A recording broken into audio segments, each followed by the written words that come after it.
Hi mga sis! Kumusta? O diba? Gising natin ngayon. 4:56 ng umaga. Happy Blessed Wednesday everyone! Hindi ako nakapag-vlog kagabi kasi gabi na kami nakauwi galing sa bayan mga sis. Dito tayo para maliwanag. Habang nagluluto ako ng breakfast sa aking mga anak, request nila is French fries. So, magluto tayo, magising tayo ng umaga, magbalat-balat. Tapos french fries. Meron akong patatas dito, ang dami. Bumili ako ng mga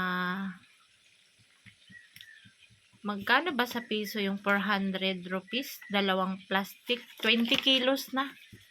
Kano ba nasabi ko? 400 rupees divide 5. Yun sa piso, mga sis. Kaya na. Ito yung aking result ng aking hematology. O, diba?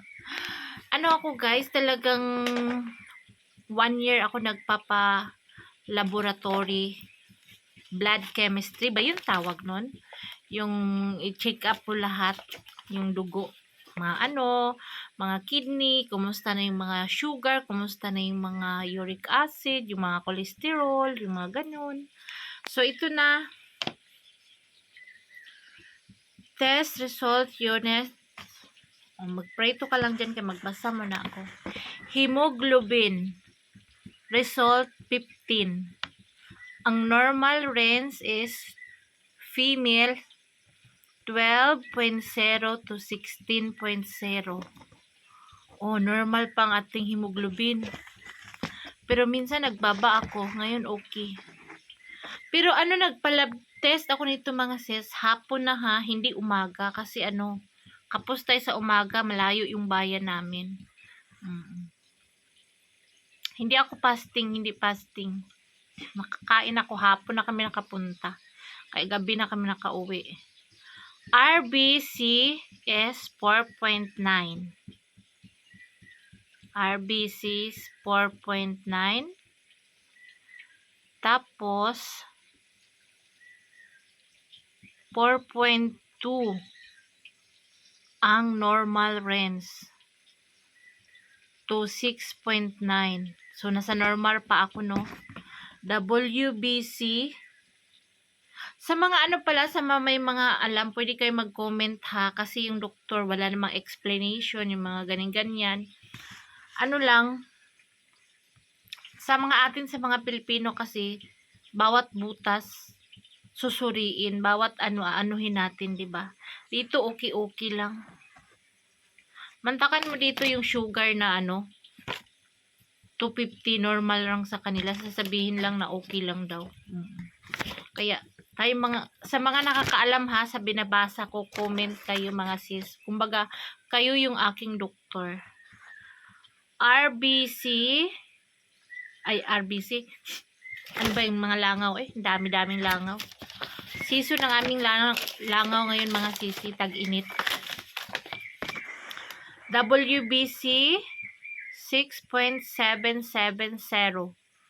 Ang normal range is 4,000 to 11,000. Comment kayo ha, alin yung hindi maganda. Platelet count 235,000.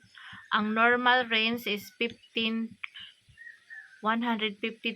to 40,000. Ako is 235,000.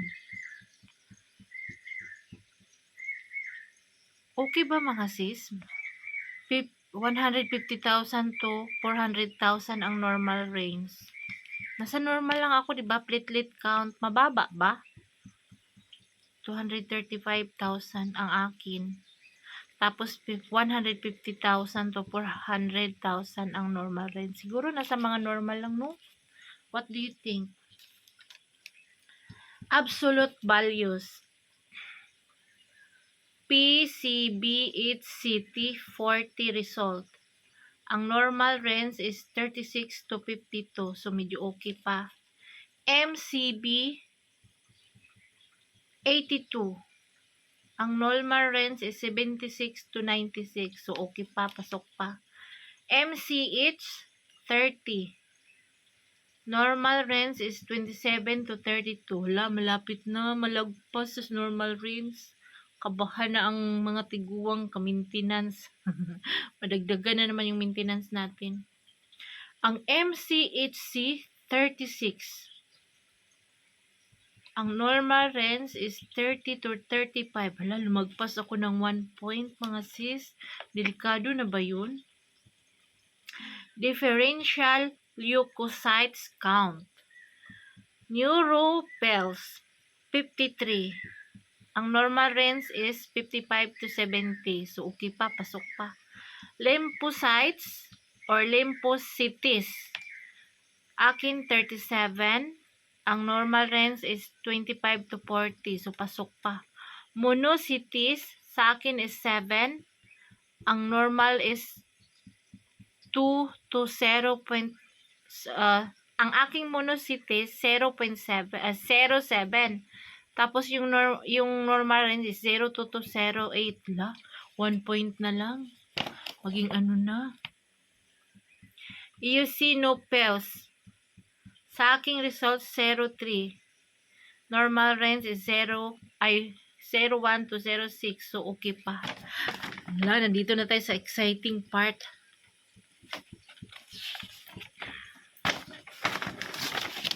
Exciting part, mga sis. Biochemistry na.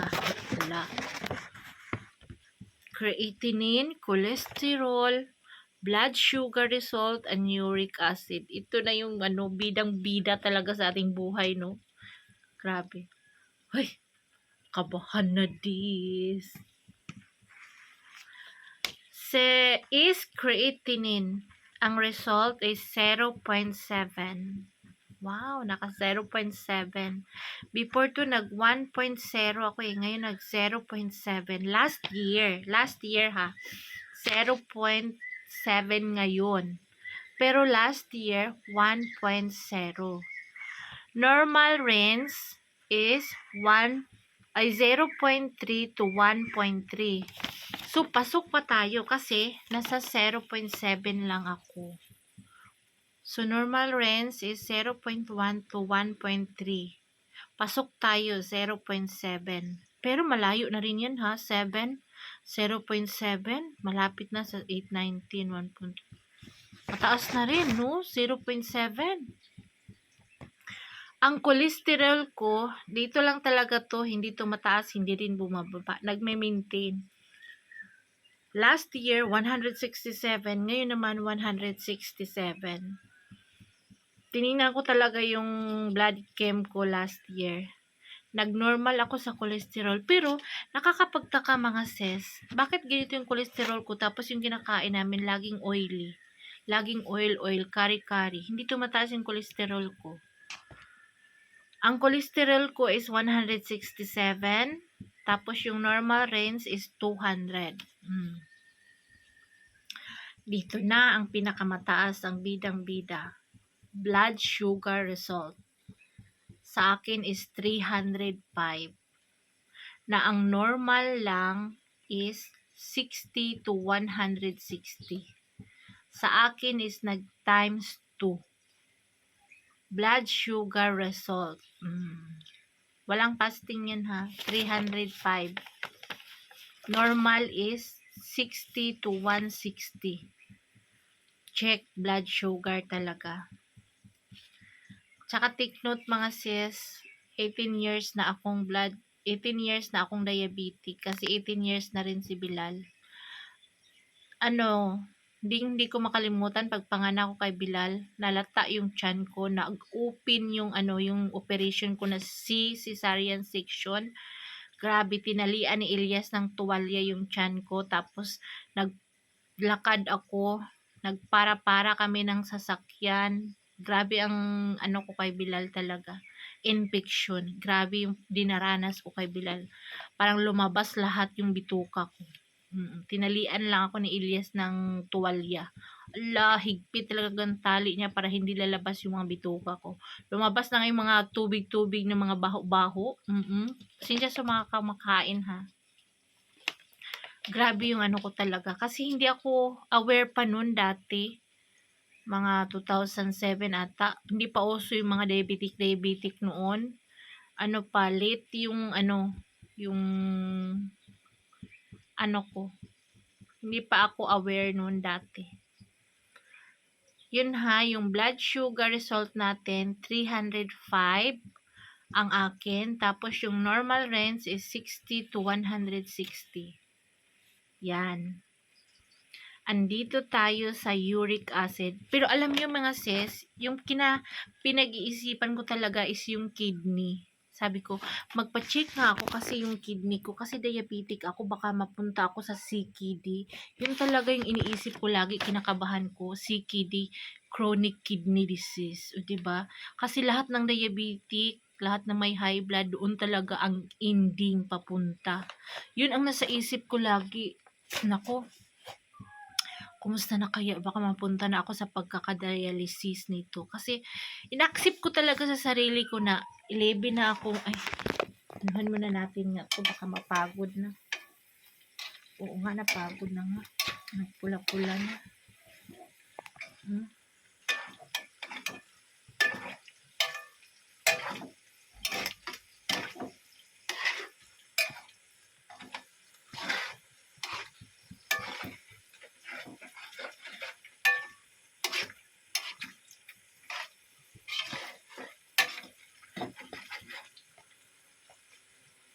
Yan, chismis pa more.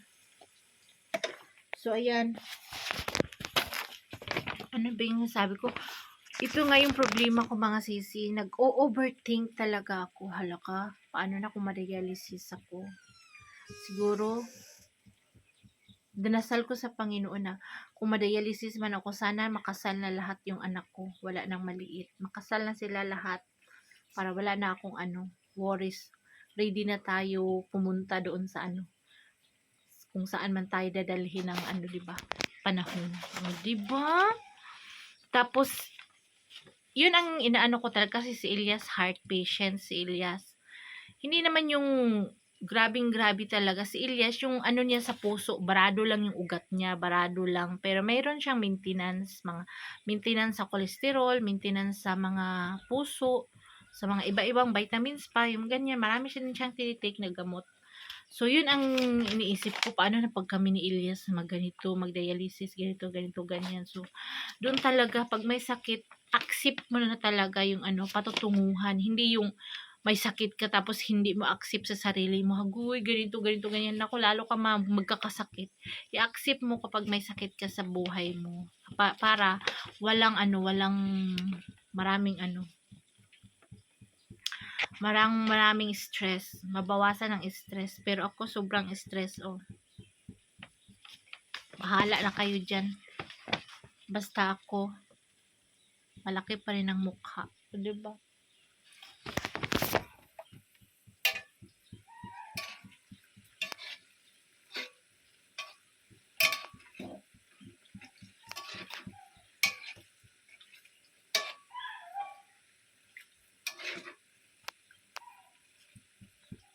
Marami yung lulutuin ko, mga sis. 2 kawali kasi. Mag-aawayin sila kapag kulang.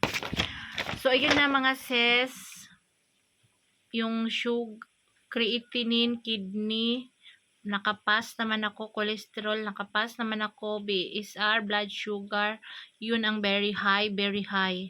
Tingnan nyo ang result, Ay, baliktad pala, picturean ko na lang.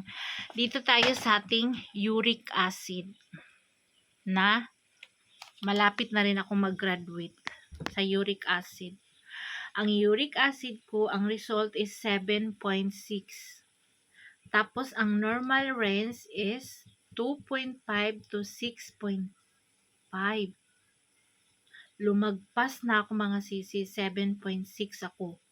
Sabi ng doktor,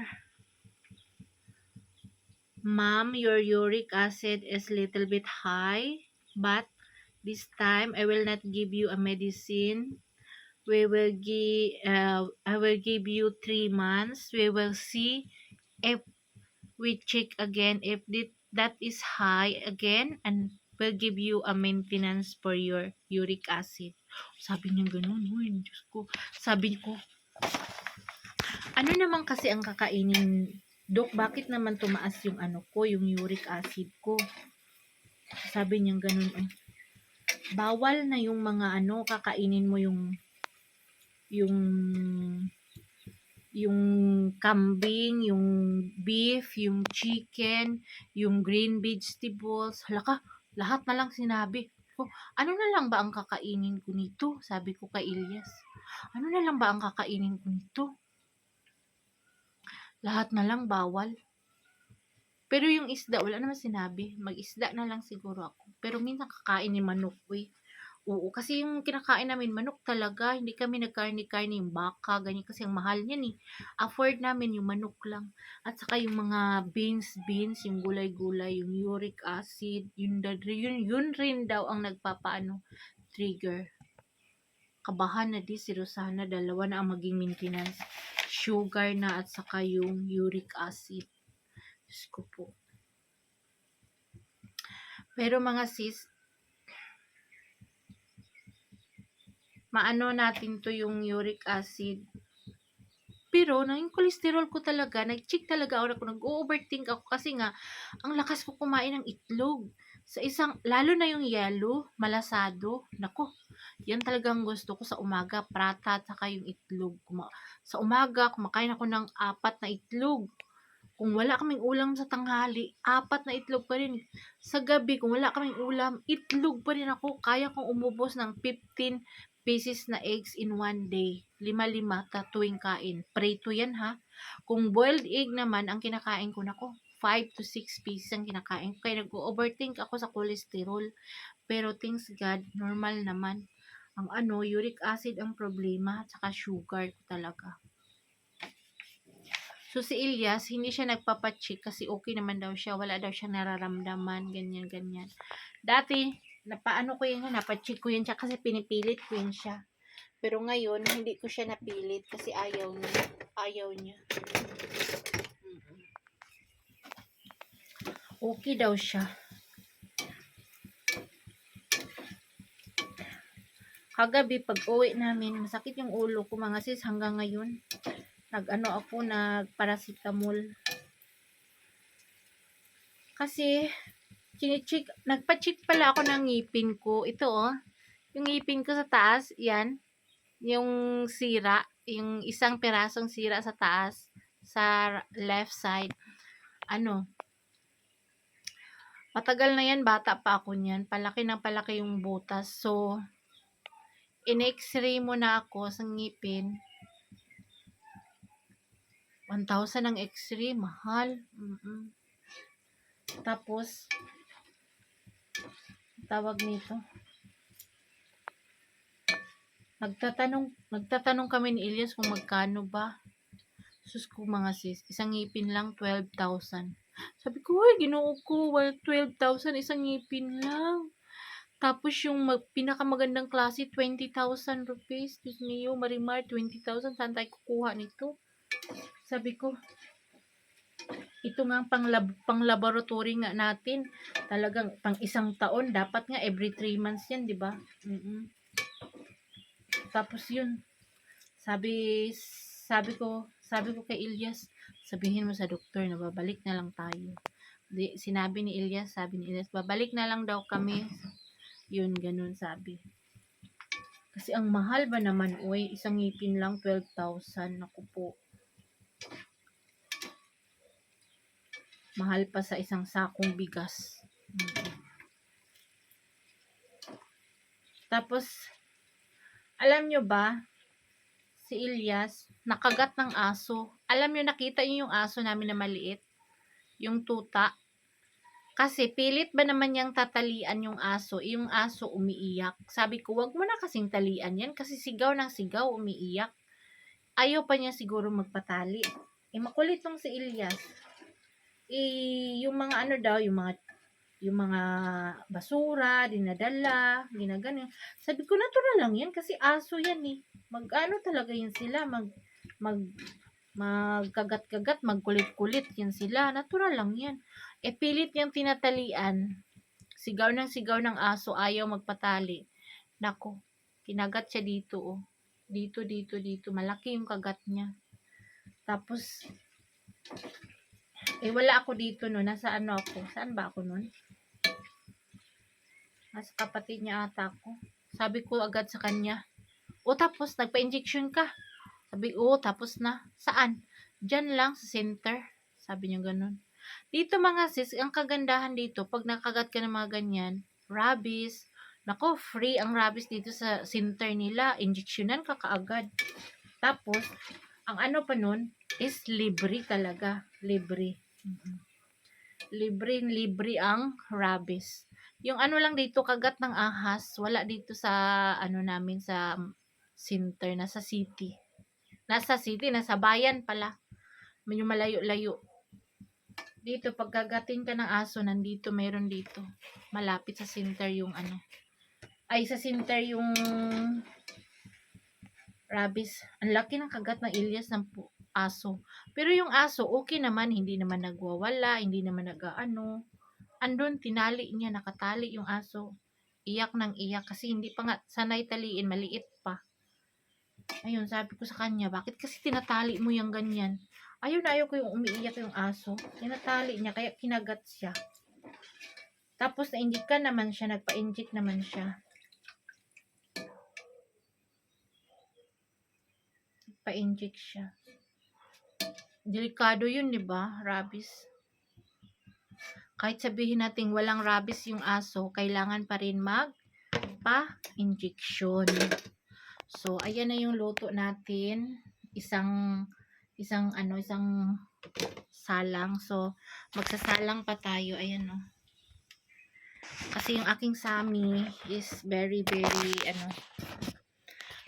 dito lang mga sis. Salamat. Thank you for watching. Salamat.